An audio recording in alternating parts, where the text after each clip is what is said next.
2 Reis 24. Durante o reinado de Jeoaquim, Nabucodonosor, rei da Babilônia, invadiu o país, e Jeoaquim tornou-se seu vassalo por 3 anos. Então ele voltou atrás e rebelou-se contra Nabucodonosor. O Senhor enviou contra ele tropas babilônicas, aramaicas, moabitas e amonitas para destruir Judá, de acordo com a palavra do Senhor proclamada por seus servos, os profetas. Isso aconteceu a Judá conforme a ordem do Senhor, a fim de removê-los da sua presença, por causa de todos os pecados que Manassés cometeu, inclusive o derramamento de sangue inocente. Pois ele havia enchido Jerusalém de sangue inocente, e o Senhor não o quis perdoar. Os demais acontecimentos do reinado de Jeoaquim e todas as suas realizações estão escritos no livro dos registros históricos dos reis de Judá. Jeoaquim descansou com os seus antepassados. Seu filho Joaquim foi o seu sucessor. O rei do Egito não mais se atreveu a sair com seu exército de suas próprias fronteiras, pois o rei da Babilônia havia ocupado todo o território entre o ribeiro do Egito e o rio Eufrates, que antes pertencera ao Egito. Joaquim tinha 18 anos de idade quando começou a reinar e reinou 3 meses em Jerusalém. O nome da sua mãe era Neusta, filha de Elnatã, ela era de Jerusalém. Ele fez o que o Senhor reprova, tal como seu pai. Naquela ocasião os oficiais de Nabucodonosor, rei da Babilônia, avançaram até Jerusalém e a cercaram. No 8º ano do reinado do rei da Babilônia, Nabucodonosor levou Joaquim como prisioneiro. Enquanto os seus oficiais a cercavam, o próprio Nabucodonosor veio à cidade. Então Joaquim, rei de Judá, sua mãe, seus conselheiros, seus nobres e seus oficiais se entregaram, todos se renderam a ele. Conforme o Senhor tinha declarado, ele retirou todos os tesouros do templo do Senhor e do palácio real, quebrando todos os utensílios de ouro que Salomão, rei de Israel, fizera para o templo do Senhor. Levou para o exílio toda Jerusalém, todos os líderes e os homens de combate, todos os artesãos e artífices. Era um total de 10.000 pessoas, só ficaram os mais pobres. Nabucodonosor levou prisioneiro Joaquim para a Babilônia. Também levou de Jerusalém para a Babilônia a mãe do rei, suas mulheres, seus oficiais e os líderes do país. O rei da Babilônia também deportou para a Babilônia toda a força de 7.000 homens de combate, homens fortes e preparados para a guerra, e 1.000 artífices e artesãos. Fez Matanias, tio de Joaquim, reinar em seu lugar, e mudou seu nome para Zedequias. Zedequias tinha 21 anos de idade quando começou a reinar e reinou 11 anos em Jerusalém. O nome de sua mãe era Mutal, filha de Jeremias, ela era de Libna.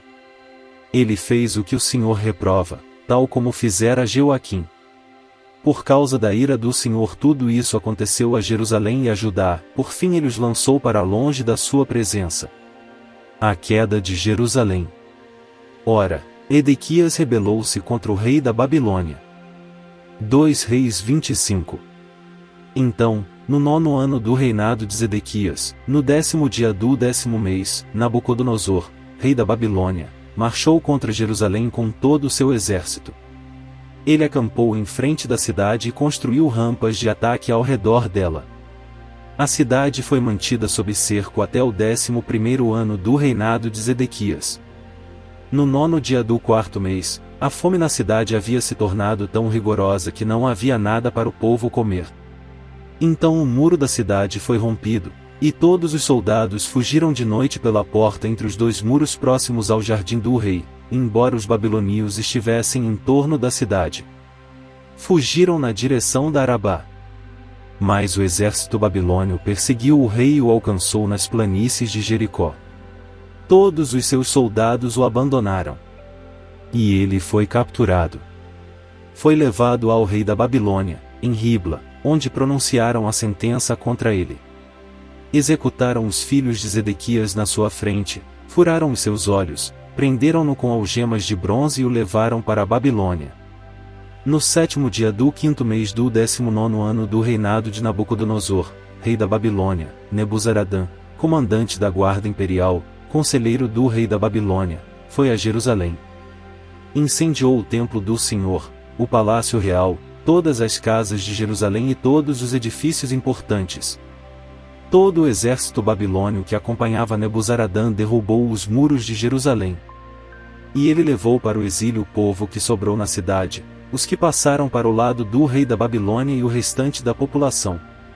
Mas o comandante deixou para trás alguns dos mais pobres do país, para trabalharem nas vinhas e nos campos. Os babilônios destruíram as colunas de bronze, os suportes e o tanque de bronze que estavam no templo do Senhor e levaram o bronze para a Babilônia. Também levaram as panelas, as pás, os cortadores de pavio, as vasilhas e todos os utensílios de bronze utilizados no serviço do templo. O comandante da guarda imperial levou os incensários e as bacias de aspersão, tudo que era feito de ouro puro ou de prata. As duas colunas, o tanque e os suportes, que Salomão fizera para o templo do Senhor, eram mais do que podia ser pesado. Cada coluna tinha 8 metros e 10 centímetros de altura. O capitel de bronze no alto de cada coluna tinha 1 metro e 35 centímetros de altura e era decorado com uma fileira de romãs de bronze ao redor. O comandante da guarda levou como prisioneiros o sumo sacerdote Seraías, Sofonias, o segundo sacerdote, e os 3 guardas da porta. Dos que ainda estavam na cidade, ele levou o oficial responsável pelos homens de combate e 5 conselheiros reais. Também levou o secretário, principal líder responsável pelo alistamento militar no país, e 60 homens do povo. O comandante Nebuzaradã levou todos ao rei da Babilônia, em Ribla. Lá, em Ribla, na terra de Amate, o rei mandou executá-los. Assim Judá foi para o exílio, para longe da sua terra. Nabucodonosor, rei da Babilônia, nomeou Gedalias, filho de Aicão e neto de Safã, como governador do povo que havia sido deixado em Judá. Quando Ismael, filho de Netanias, Joanã, filho de Cariá, Seraías, filho do netofatita Tanumete, e Jazanias, filho de um Macatita, todos os líderes do exército, souberam que o rei da Babilônia havia nomeado Gedalias como governador, eles e os seus soldados foram falar com Gedalias em Mispá. Gedalias fez um juramento a esses líderes e a seus soldados, dizendo: não tenham medo dos oficiais babilônios. Estabeleçam-se nesta terra e sirvam o rei da Babilônia, e tudo lhes irá bem. Mas, no 7º mês, Ismael, filho de Netanias e neto de Lisama, que tinha sangue real, foi com 10 homens e assassinou Gedalias e os judeus e os babilônios que estavam com ele em Mispá. Então todo o povo, desde as crianças até os velhos, inclusive os líderes do exército, fugiram para o Egito, com medo dos babilônios. No 37º ano do exílio de Joaquim, rei de Judá, no ano em que Evil-Merodach se tornou rei da Babilônia, ele tirou Joaquim da prisão, no 27º dia do 12º mês. Ele o tratou com bondade e deu-lhe o lugar mais honrado entre os outros reis que estavam com ele na Babilônia. Assim, Joaquim deixou suas vestes de prisão e pelo resto de sua vida comeu à mesa do rei. E diariamente, enquanto viveu, Joaquim recebeu uma pensão do rei.